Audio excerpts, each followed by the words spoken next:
हिंदू धर्मियांच्या मते रथसप्तमी हा सूर्य उपासनेचा दिवस आहे. भविष्य पुराणात असा उल्लेख सापडतो. आदिती आणि कश्यप यांचा पुत्र सूर्य याचा हा जन्मदिवस आहे असे मानले जाते. या दिवशी भक्त सकाळी सूर्योदयापूर्वी स्नान करतो. लाल फुले, चंदन, कापूर अर्पण करून छोट्या कलशातून सूर्याला अर्घ्य देतो. अशा पूजनाने समृद्धी प्राप्त होते असा संकेत रूढ आहे. रथसप्तमी हा केवळ धार्मिक उत्सव नसून तो सूर्याच्या संक्रमणाचा आणि पृथ्वीवरील प्राणशक्ती बदलण्याचा एक अत्यंत महत्त्वाचा टप्पा आहे, जो खगोलीय टप्पा मानला जातो. सूर्याची किरणे पृथ्वीवर अशा विशिष्ट कोनात पडण्यास सुरुवात होते, ज्यामुळे वातावरणात उष्णता आणि प्रकाशाचा समतोल साधला जातो. ज्योतिषशास्त्रात रवीला आत्मकारक आणि नैसर्गिक आरोग्यदाता मानले जाते, ज्यामुळे ज्यांच्या कुंडलीत रवी कमकुवत आणि नीच राशीचा किंवा राहुकेतूने ग्रस्त आहे त्यांच्यासाठी हा दिवस ऊर्जेला रिसेट करण्यासाठी उत्तम मानला गेला आहे.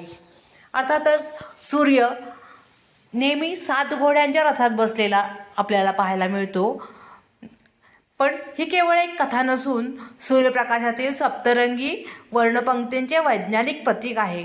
या दिवशी सूर्योदयाच्या वेळी अर्घ्य देण्यामागील विज्ञान प्रकाशाच्या वक्रीभ्रमणाशी जोडलेले आहे. जेव्हा आपण अर्घ्य देतो तेव्हा पाण्याच्या प्रवाहातून सूर्याकडे पाहताना निर्माण होणारा स्पेक्ट्रम डोळ्याच्या रेटिनावर आणि पर्यायाने मेंदूतील पिनियल ग्रंथीवर सकारात्मक परिणाम करतो. वास्तुशास्त्रानुसार ईशान्य आणि पूर्व दिशेची ऊर्जा या दिवशी सर्वाधिक सक्रिय असते. त्यामुळे वास्तुदोष निवारणासाठी आणि घरात नैसर्गिक प्रकाश व्यवस्था सुधारण्यासाठी हा काळ अगदी योग्य मानलेला आहे. माघ शुद्ध सप्तमीला सूर्याच्या उष्णता मानवी शरीरातील हाडे आणि हृदयाच्या विकारासंबंधी व्याधीवर उपचारात्मक काम करते. हा दिवस नवीन औषधोपचार सुरू करण्यासाठी, सूर्यस्नान घेण्यासाठी आणि शारीरिक स्वास्थ्याची नवीन दिनचर्या आखण्यासाठी मूर्त स्वरूपात आहे. रथसप्तमी दिवशी दूध उतू घालवले जाते. त्यामागे एक कथा आहे.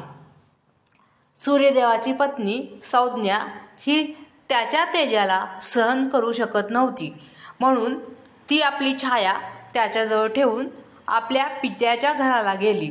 सूर्यदेवाला हे कळाले नाही. त्याने छायाला संज्ञा समजून त्याच्याशी गृहस्थ आश्रम चालवला. नंतर सूर्यदेवाला कळले की संज्ञा त्याच्याजवळ नाही, तर ती आपल्या पित्याच्या घराला गेली आहे. सूर्यदेवाने संज्ञाला बोलवण्यासाठी आपला दूत पाठवला, पण संज्ञाने येण्यास नकार दिला.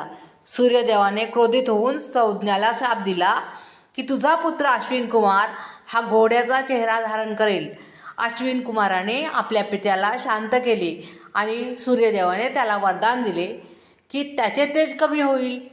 त्या दिवशी माघ नक्षत्र होते, म्हणून रथसप्तमी दिवशी सूर्यदेवाची पूजा केली जाते आणि दूध उतू घालवले जाते.